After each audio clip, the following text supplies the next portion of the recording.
Logging into a brand new Palo Alto Firewall for the first time can be intimidating. You have dozens of menus or a command line interface you aren't familiar with and you're not sure where to even begin. Don't worry.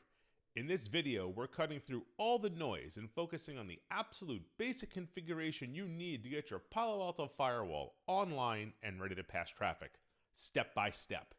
Here, we have a simple setup that we are going to use for the next few videos. A virtual Palo Alto Firewall with 3 zones, inside, DMZ, and outside. When you first power it up, the management interface is set via DHCP, but we are going to configure our own IP address. Let's jump into the console and get this configured. So let's log into the firewall and let's get it configured. So like with anything, it has a default username and password, which is admin. When you first log in, you're going to have to change that. So we're going to put in our old password and our new password. And now we're able to configure it. Like a Cisco device, you can actually tab through the commands. So if you're unsure of what it is that you need to complete it, you'll be able to tab through it. So we want to enter configure mode. And now we want to set the management IP address to be static. So set device config system type static. And then very easily enough after this to actually set the IP address, we're going to come in and we're going to do set device config system IP hyphen address, and we're going to give it the IP address, which is 10.10.75. We have a net mask of 255.254.0, so it's a, and I'm going to have to redo that because I backspaced a little too much. So set device config system IP address 10.10.75, net mask 255.255.254.0, so it's a /23. And we want to do a default gateway of 10.1.0.1.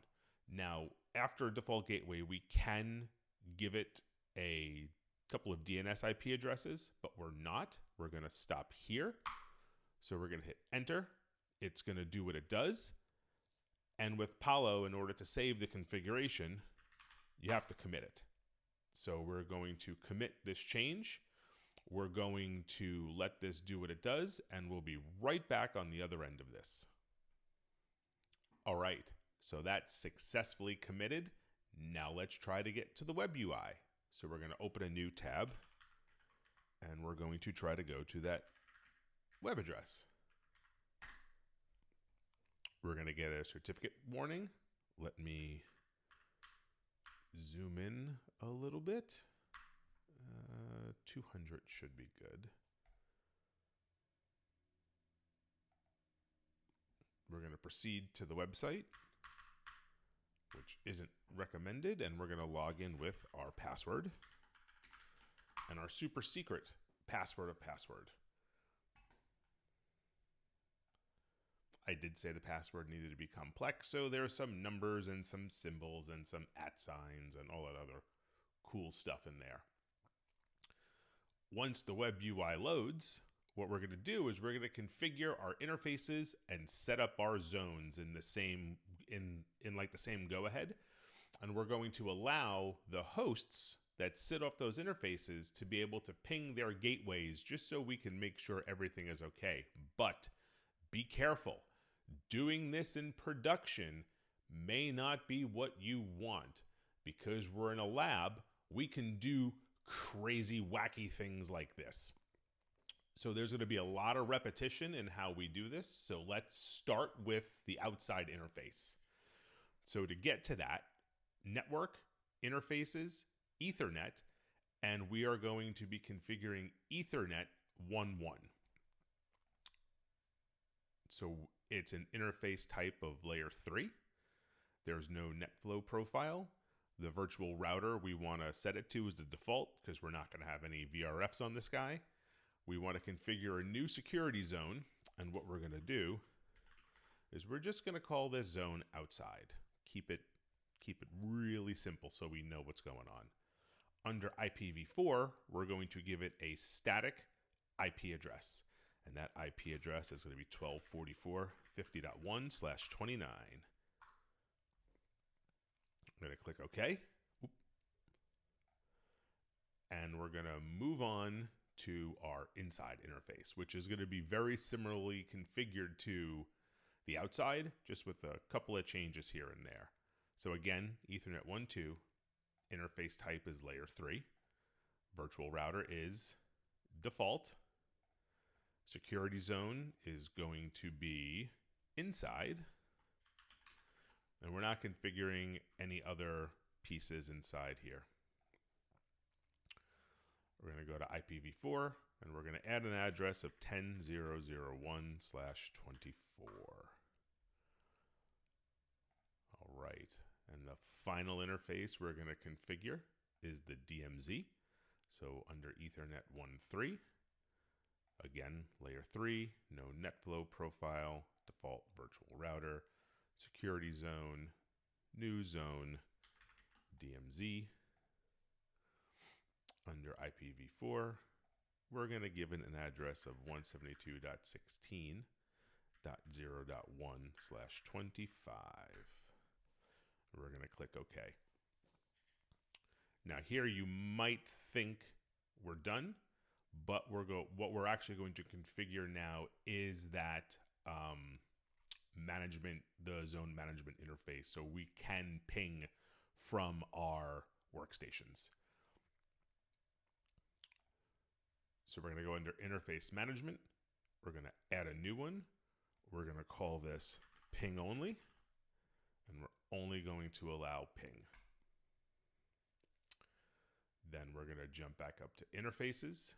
And we're just going to add that zone profile into it. So under the interface, under advanced, under management profile, we're going to change it to ping only.